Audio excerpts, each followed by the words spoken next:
여기 ATP의 분자 구조를 그림으로 표현해 보았습니다. ATP는 세포가 생명활동을 하기 위해 필요한 에너지를 저장해 놓는 분자입니다. 저장된 에너지는 세포가 필요할 때 ATP가 분해되면서 방출되고 사용됩니다.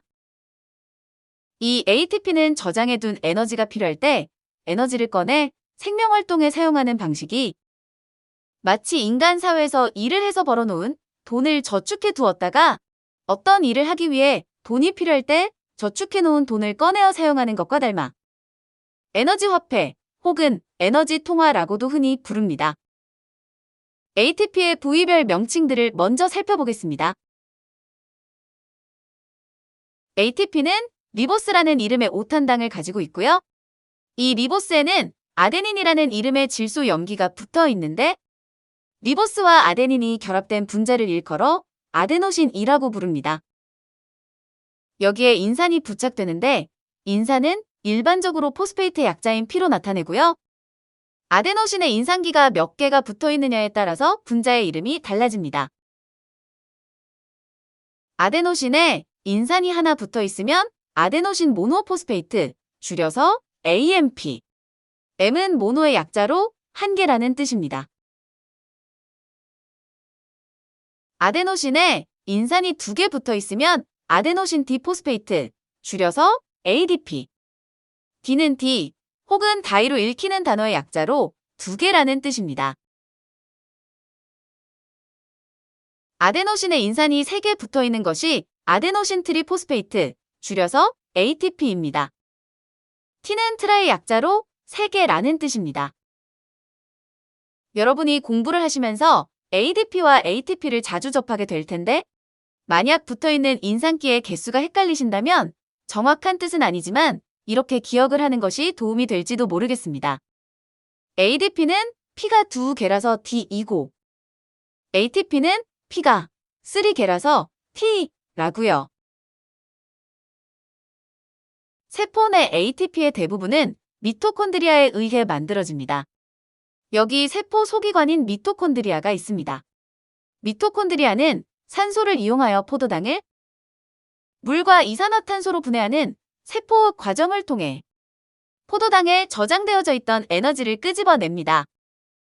끄집어낸 에너지 약 60%가 열의 형태로 세포를 빠져나가고 나머지 40% 정도가 ATP에 저장되는데 이 에너지는 인산과 인산 사이의 화학적인 결합의 형태로 저장됩니다.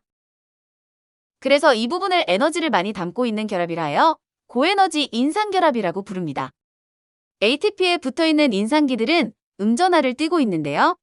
같은 전하를 띠고 있으면 서로 밀어낸다는 것 잘 아시죠?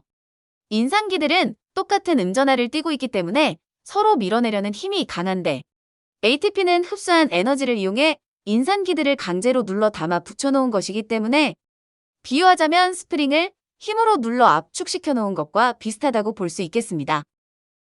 그러니 ATP에서 인산기가 떨어져 나와 ADP가 될 때면 압축되었던 스프링이 튕겨나가듯 방출되는 에너지를 이용해 세포 내에서의 다양한 화학 반응을 일으키고 이를 통해 물질의 합성, 체온 유지, 정신활동, 발생, 생장 등 다양한 생명활동을 수행할 수 있게 됩니다.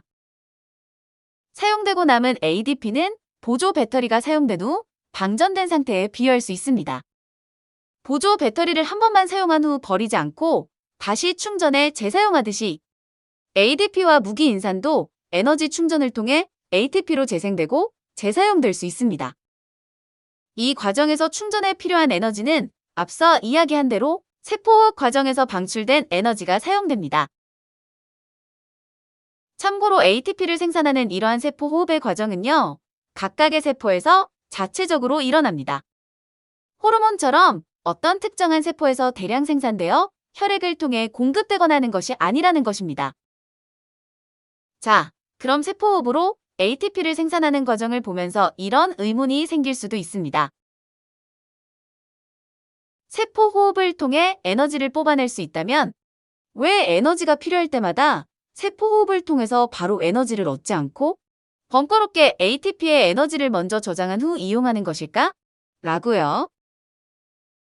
ATP의 에너지를 저장하고 사용함으로써 얻을 수 있는 장점을 익숙한 물건들의 비유를 들어 이야기해 보겠습니다. 첫 번째, 에너지의 저장과 방출이 쉽고 편리하다는 것입니다. 세포 호흡 과정이 발전소에서 연료를 태워 전기를 생산하는 과정이라고 한다면 ATP는 이렇게 만들어진 전기를 이용해 충전해 놓은 배터리라고 볼 수 있습니다. 많은 양의 에너지가 필요하다면 발전소를 가동시켜 에너지를 얻어야 하겠지만 핸드폰을 충전한다던가 조명을 켜는 것과 같이 적은 양의 에너지가 필요할 때면 충전 상태인 배터리를 이용하는 것이 훨씬 쉽고 빠르고 편리할 것입니다. 두 번째, 영양소로부터 추출한 에너지를 ATP로 잘게 쪼개어 저장함으로써 에너지의 효율적인 사용이 가능하다는 점입니다. 여기 10,000원짜리가 한 장 있습니다.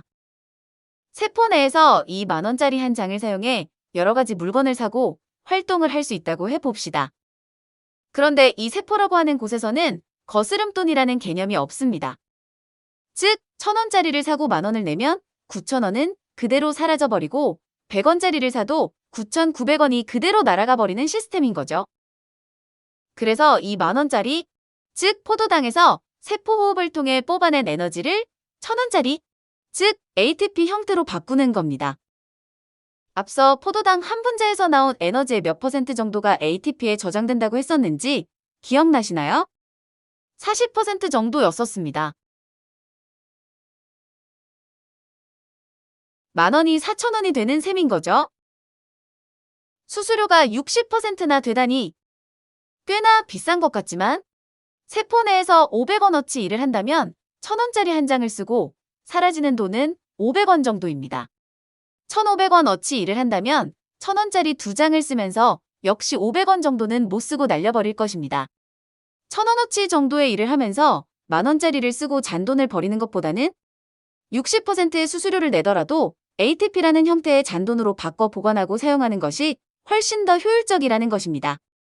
이와 같은 이유로 ATP는 생명체의 세포 내에서 에너지의 저장과 공급에 중요한 역할을 하는 물질로서 작용하고 있습니다.